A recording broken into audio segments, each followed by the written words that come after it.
should have seen it yesterday. Yes. Man, it was too.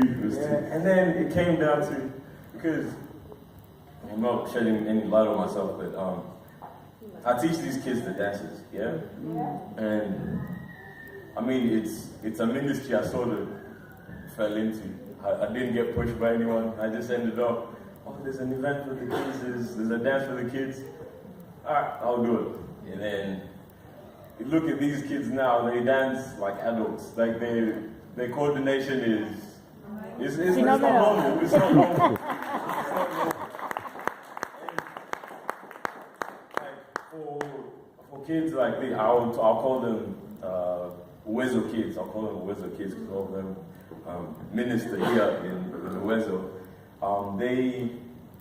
If you like pay attention to if you're not like clapping and turning up or whatever, when you pay attention to these kids when they dance out top, they enjoy it.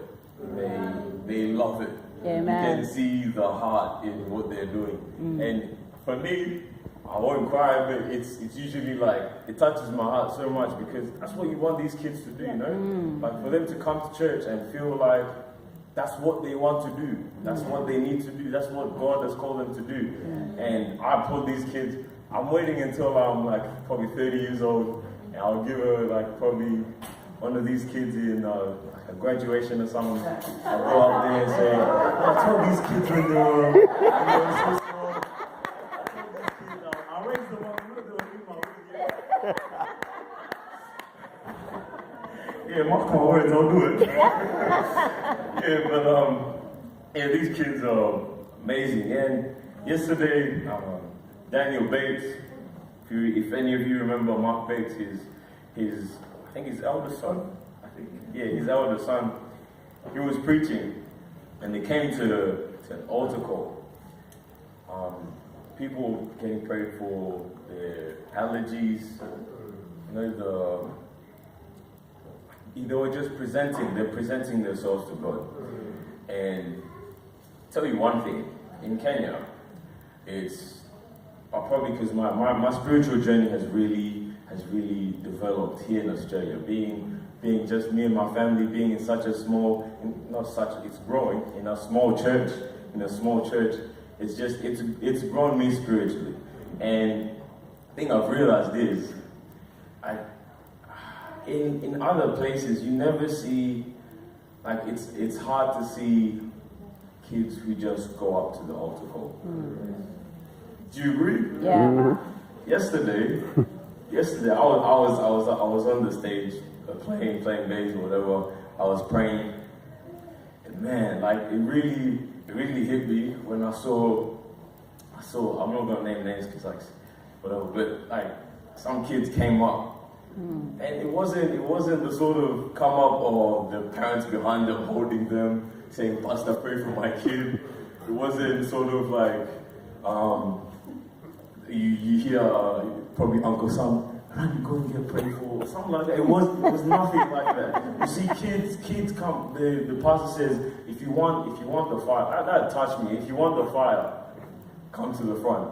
And you see these kids just come to the front, and they're shedding tears in the front. And man, it touched my heart. I'm not even a parent, but these kids are like, man, it's unreal, and it's so. Like, I give all glory to God because this is the future of the church. That's right. This is where it starts. Yes. One day we'll look back and say, man, I thank God that these kids were doing practice on Sundays, during Sunday school. They never missed church. These kids want to come to church, just so they can dance. Yeah. Do you know what I mean? Like, they want to minister. And from there, I guess the heart is where, like, the heart of God uses. Like, God uses the available, not the capable. These kids presented themselves in front. And, man, you guys saw it yesterday. You guys saw it today. It's too bad. Well, other than that, that was yesterday. But on to today, turn to your neighbor and say, waiting on the Lord. Waiting on the Lord. Or actually, you say, wait on it. Wait on it. Wait on it. Turn to your other neighbor and say, wait on it. Wait on it. Wait on it. Wait on it. Yeah. So, today, all of us are on a journey. All of us are on a journey. And in different stages of your life, you wait on something. You wait on God. You're waiting on something to change your life. Yep. You're waiting on a purpose, for your purpose to be fulfilled. You're waiting on your miracle, or you're waiting on a breakthrough. Amen. And the wait is never easy. That's Put it right. that way. Waiting is not the best part about Christianity. Yep. Amen? Amen. Yes. Waiting is, I'll speak for myself, I won't speak for anyone, but waiting is especially a bit tricky. It's a bit tricky. And can I tell you, in waiting is where you find God. Yes, that's right. Amen? Yes. And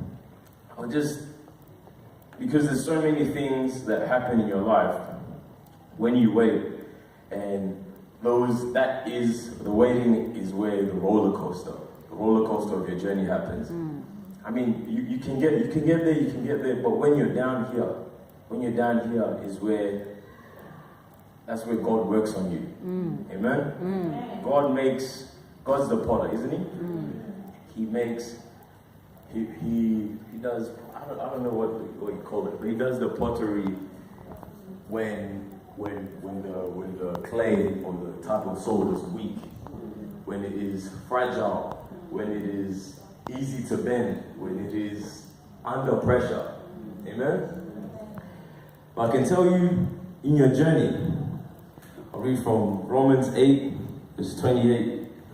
And we know that for all those who love God, all things work together for the good, for those who are called according to his purpose. Amen? Amen? Amen. So I say, count it all joy, because your waiting is not in vain. Amen? The first part, that's what I've written on my notebook, is the how long.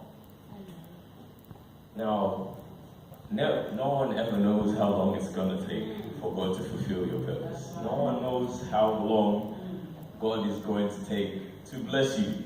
That thing that you want, no one knows how long it is, except God, sorry. No one knows. And that's where our patience comes in play. Turn to your neighbor and say there's value in waiting. Turn to the other neighbor and say there's value in waiting. There's value in waiting. Upon standing on the Lord, endurance is built. The reason I say, or to bring it to perspective, waiting on the Lord, I'll use the analogy of land. I don't do properties, I don't do land stuff, whatever. But I'm quite sure the longer the land is there, the value increases. Amen? Yeah. The grass can grow, whatever can happen, but because of how long it's waited, the value increases. Yeah. Can I tell you that your waiting has value? It has value. Amen? There is nothing wrong with waiting in the Lord.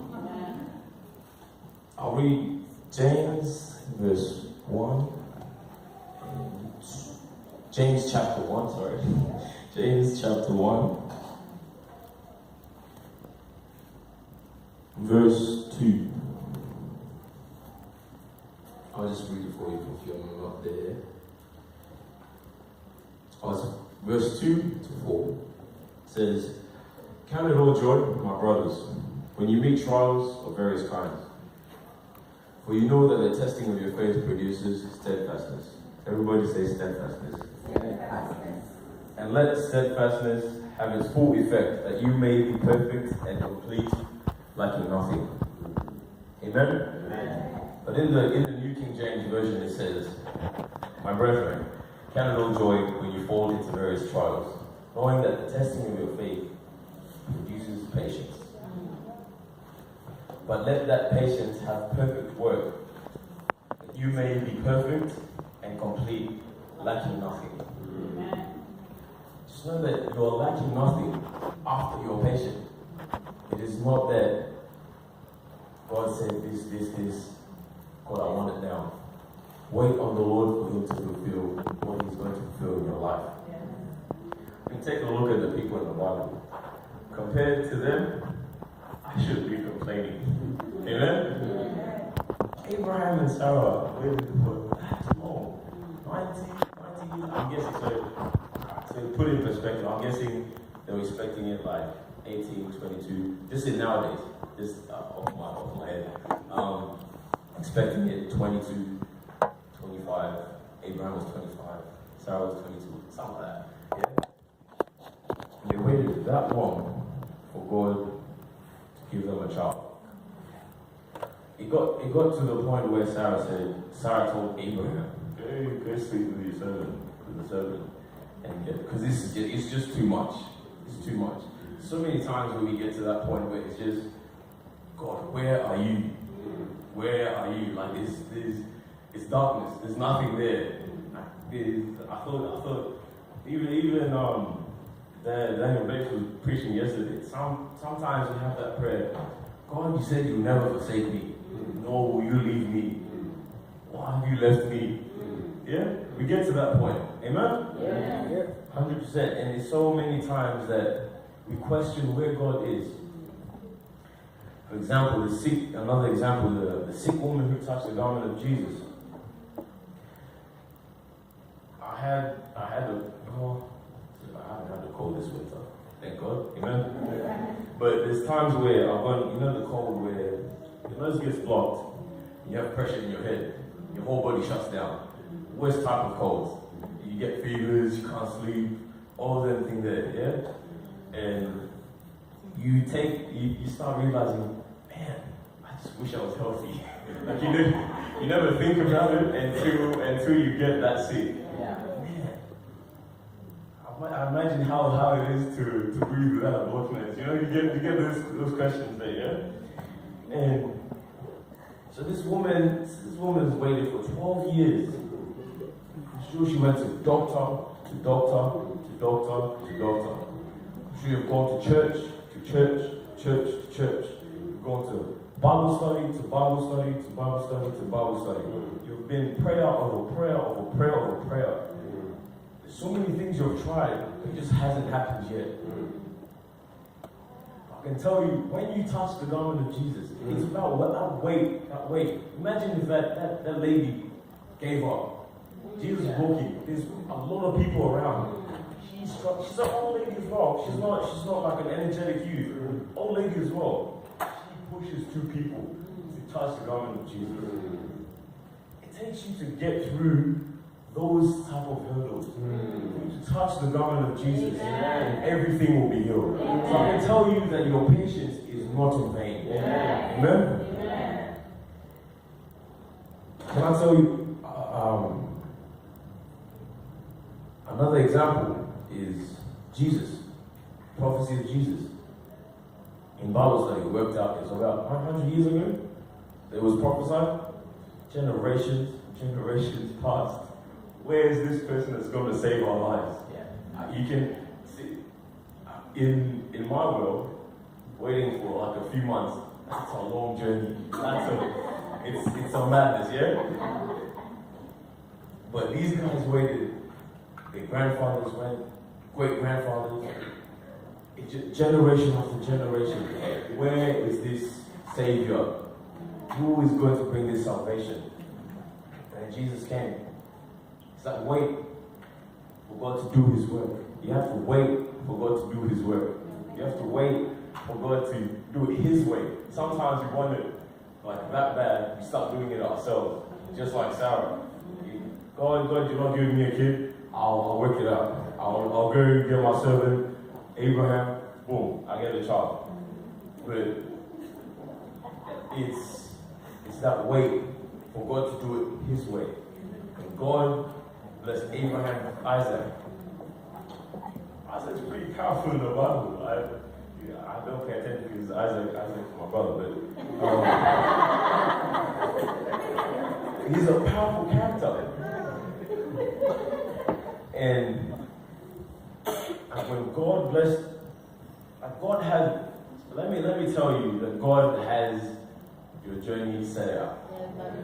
Don't ever doubt that God has your life planned. He has written it, and it will happen. Amen? Amen. He has written it, and it will happen.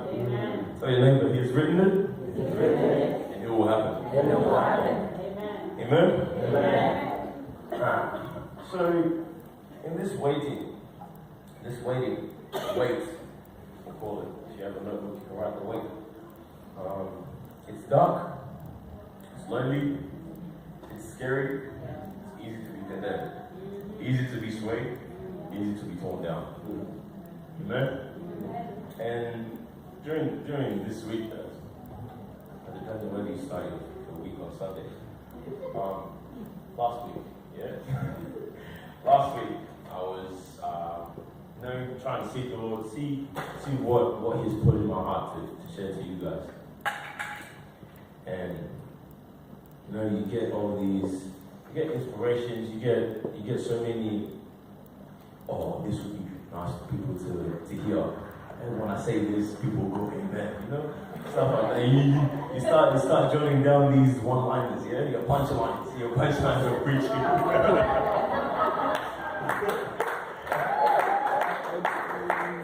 But it came to a point where, if I'm going to stand up here in front of you, I don't want to be a hindrance to God's word to you. And so I want it to be like a chain connection. From God to me, from me to you. And no hindrance. I don't want to be a hindrance to God's word. Amen? So I was listening to a pastor called Mike Todd. Who knows Mike Todd? Yeah. Alright. I need to be watching so I was watching Mike Todd because he has his preaching on YouTube, on social platforms and stuff. He says, you have to realize that you are planted and not buried. Amen? Amen. I'm ministered today. I was like, oh, too much. Yeah? You're planted and not buried. I'll explain. A seed, before it grows, before you see the end result, is actually in the dirt. And that dirt, there's nothing going on. From the surface, you can't see anything going on. Amen? You're planted and not buried.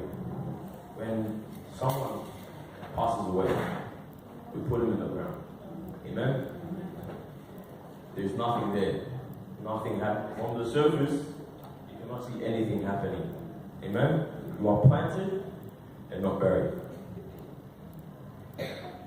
Seeds are planted, but people never realize the work of God. To put it in perspective, I don't have the image. I'll try to explain to you. So there's 4 stages. There's 4 stages of a plant. There is where it's just a seed that's planted. It's just number 1 is the seed that's just been planted. Chimba, Torah, sorry. Dig, put it in, and cover with soil. Amen? Second one, you see the seed break out. From the surface, you can't see this happening. Amen? It breaks out. It breaks out whenever, I can't remember the science, but the coating around it, the skin, I'll call it the skin. Yeah, I'll call it the skin. The skin of the seed breaks. What is inside starts to come out. Amen? Some of us have fallen, I guess. Yeah? Yeah, so it breaks out, opens. On the second one, it breaks out, and you start to see it's sprouting with the root into the soil, not above, into the soil. So you're planted, but not buried. So little roots come out like this. It's not quite firm. The seed hasn't yet come out of the surface, but it's doing work inside. Let me tell you that don't wait for someone's justification that God's working on you.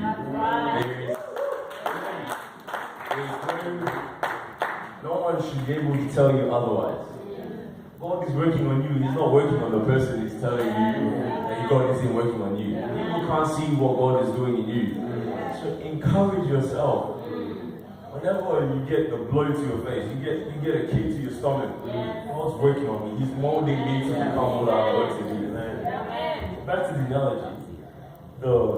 So there's one, the seed. Two, the seed's out and it's starting to sprout roots into the ground. Third, the roots, they're established but not quite firm. They're established but not quite firm. And you can see a little sprout out of the ground.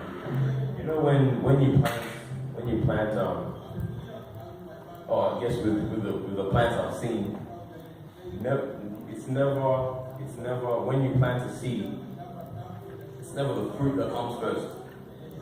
It's always just like two leaves like this, and you're thinking, are my parents planting grass or? You know what I mean?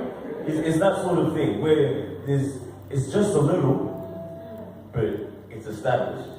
Amen? So you never know what it is. People look at stage 3. People look at stage 3 and think, you're not doing that much, yeah? You're not doing that much, so calm down. You just have your 2 leaves, so calm down. Don't do too much because you're only like this. You're only like this. You're not doing your bit, yeah? So you're like, that's stage 3. And stage 4 is where the flower blossoms. Amen? But in this flower blossoming, the roots are deep. You are deeply rooted. So if you can get it in your mind that from stage 1, no one will see your fruit until God does it. No one will see your fruit until God does it the way He wants you to do it, the way He wants you to do it. God knows. No one will see your seed. People will see your fruit. But don't disregard the journey between the seed and the fruit. And I tell you that from your journey, in your journey, everyone's journey is different. We have to understand that everyone's journey is different. You can't look at Elijah and he's driving a nice car one day. He's driving a nice car, big house, you know, mansion, yeah. Me and Elijah living in there, yeah. Woo! Amen. Yeah, so you can't look at Elijah and think, why is it not happening the same way for me? And Elijah's just happened like that. But you didn't see the roots. You didn't see the roots that was being. You didn't see the underground work. God loves underground work because He's just waiting. This is me picturing God in heaven. So let's say I'm going through a rough time, yeah? I'm going through a rough time. I'm getting condemned, left, right, center. Just getting hit with whatever, condemnation, being struck down, being persecuted, all that. God's in heaven. He's just telling his angels, like his friends, watch what happens with Josh. Just watch. Just wait. Just watch what happens with Josh. There's so much more that's gonna happen. Just calm down. Just wait. There's so much more that's gonna come out of you. And from that bit, when you look at it like that, you realize that your journey is with God and yourself, and it's not with the people around you. As hard as it may seem, my journey isn't with Dad. My journey isn't with Mom. My journey isn't with my brothers. My journey isn't with anyone here. It's with God and me. And that what we have to realize that God has predestined you for a certain path. And when you realize that path is yours, you will walk along it. You will walk along it. And when you walk along it, in that journey, you see God deeply rooting you, deeply establishing you. You break out of certain things because you're in the ground. It's not, you think that there's nothing happening, but there's something happening in there. Underground where God is working on you. And then once you come to your fruit, then it's done. It's done. That's God. That's how God works. He waits for you to wait on Him. He waits for you to wait on Him. Amen? And so it's a bit burdening when you come to conclusions based on what other people say about you.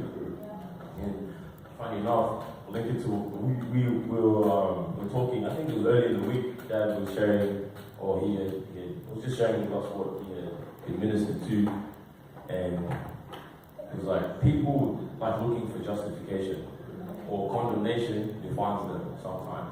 Some people base their life on what other people say about them. I tell you that's not it. That's not it. You're different. You're different for a reason.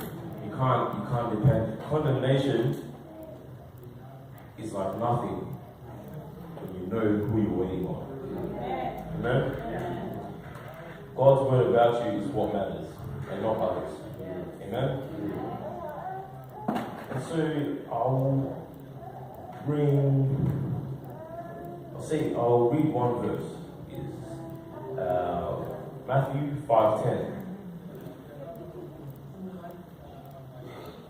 Matthew 5:10.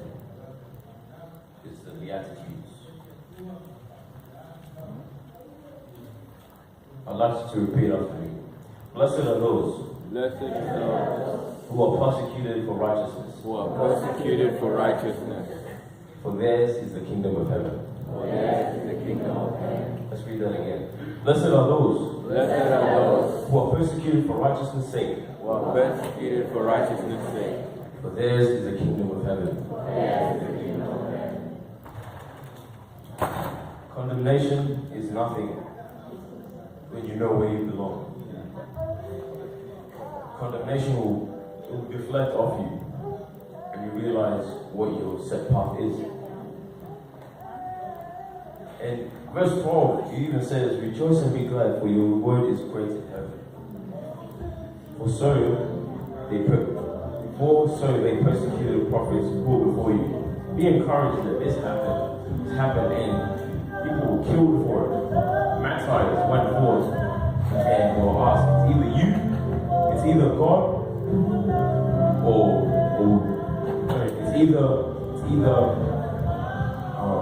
it's either God or that's it. People were stoned to death for the sake of Jesus Christ, for the sake of their faith. And your persecution is not in vain. Your persecution is molding you to become who you are meant to be.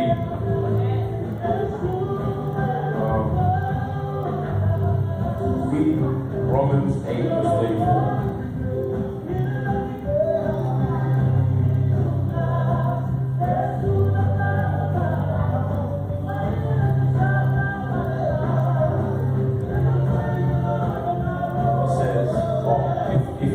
Shout amen.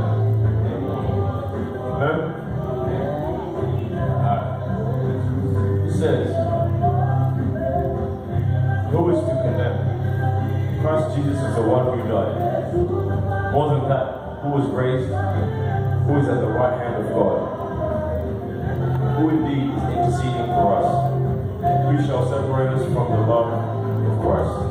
Shall tribulation or distress or persecution or famine or nakedness or danger or sword, as it is written.